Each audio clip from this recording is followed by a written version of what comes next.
नमस्कार, मैं doctor Rakesh Sharma, lecturer physics, government polytechnic college Bhilwara में हूँ।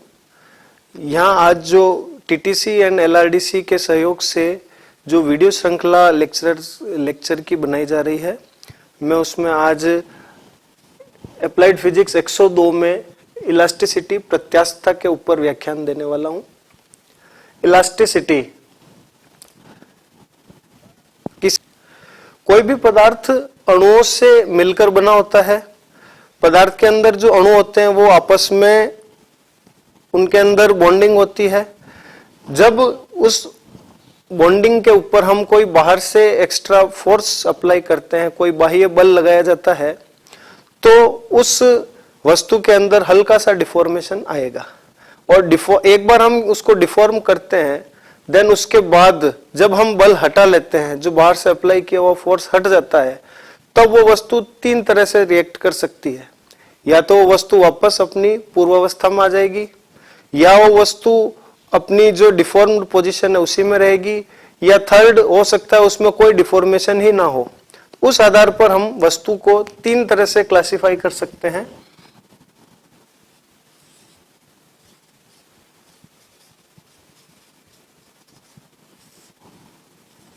प्रत्यास्थ,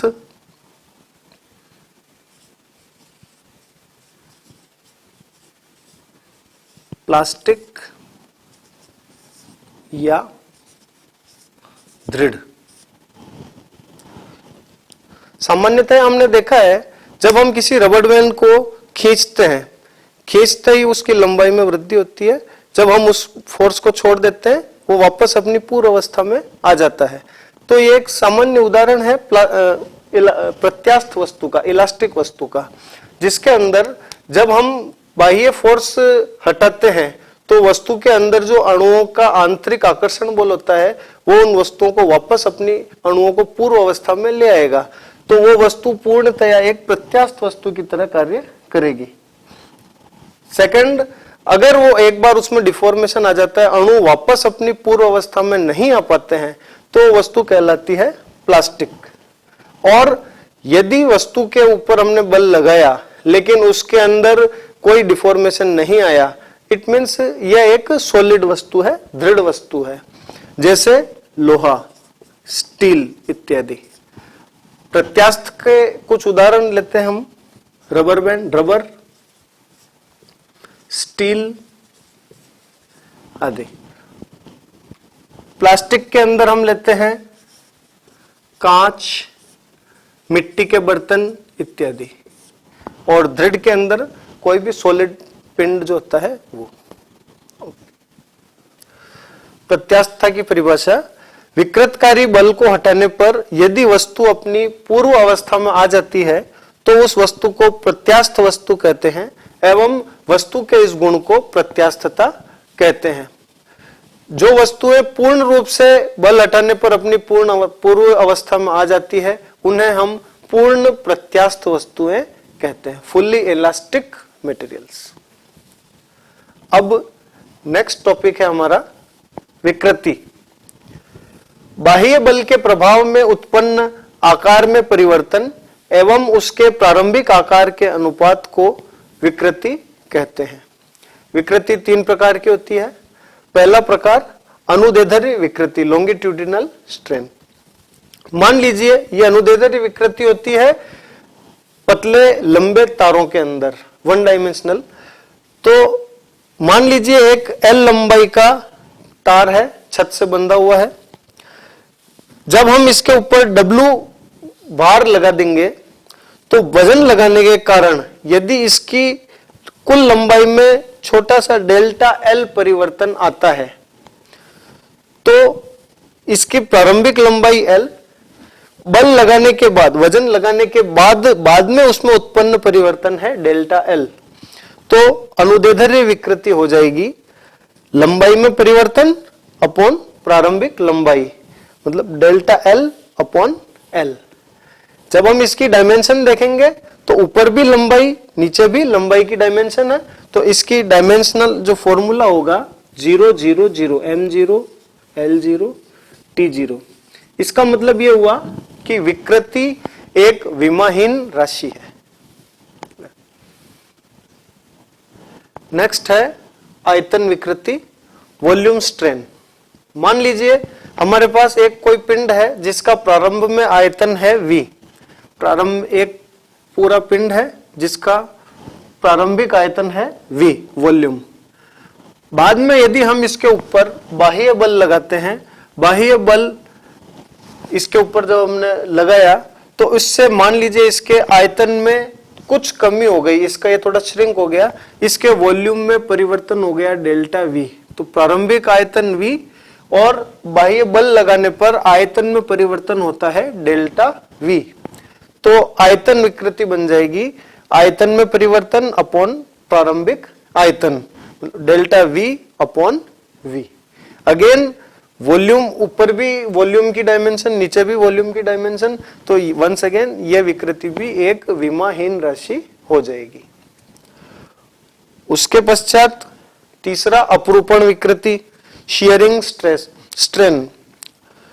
मान लीजिए कोई पिंड प्रारंभ में स्थिर पड़ा है, हमने इसको नीचे से क्लैंप किया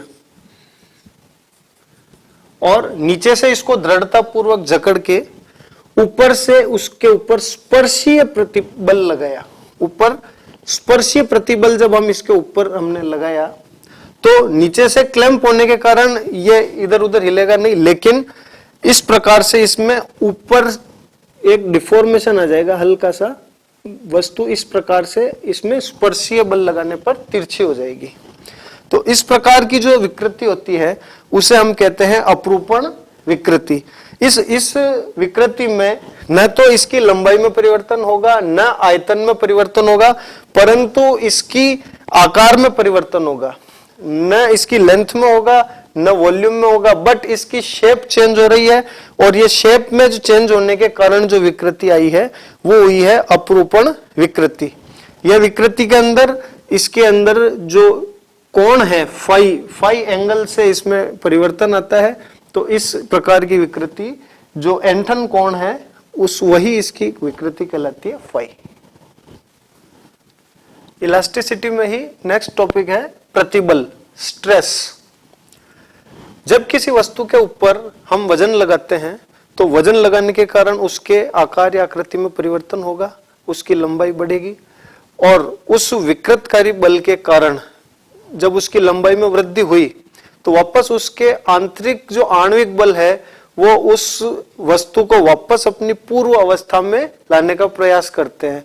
इस प्रयास के अंदर एक तो बाह्य विकृतकारी बल हो रहा है, उसी के पैरेलल उस वस्तु के अंदर भीतर भी एक आंतरिक प्रतिक्रिया बल उत्पन्न हो जाता है और उस आंतरिक प्रतिक्रिया बल को अपन जो नापते हैं उसके लिए प्रतिबल काम आता है।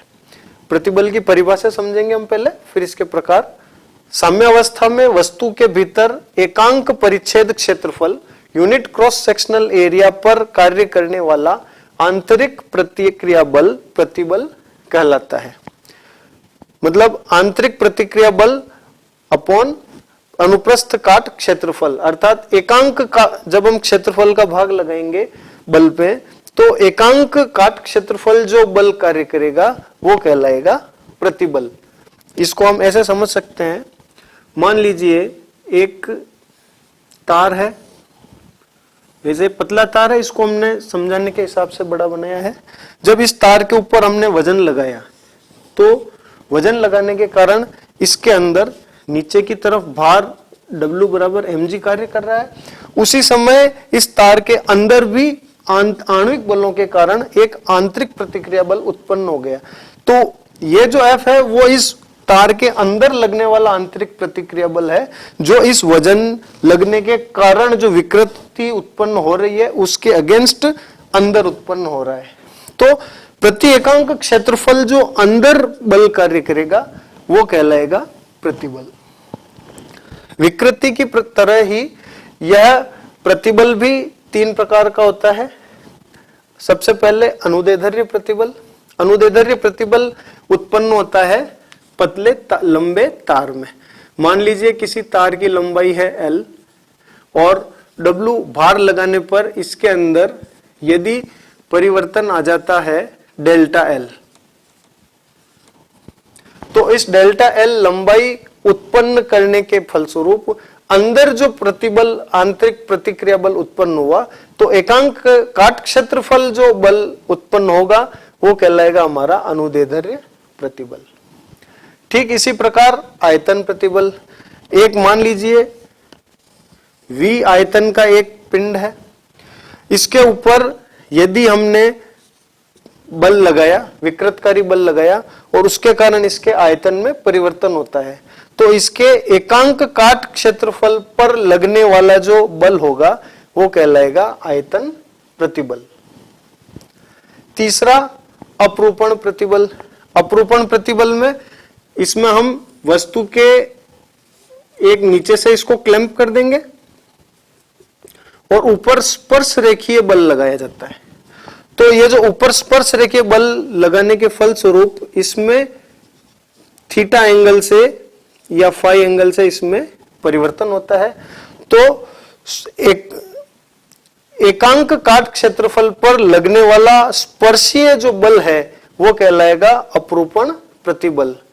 तीनों तरह के बलों में मूल चीज वही है कि F/A, एकांक काट क्षेत्रफल पर लगने वाला बल, वो होगा हमारा प्रतिबल।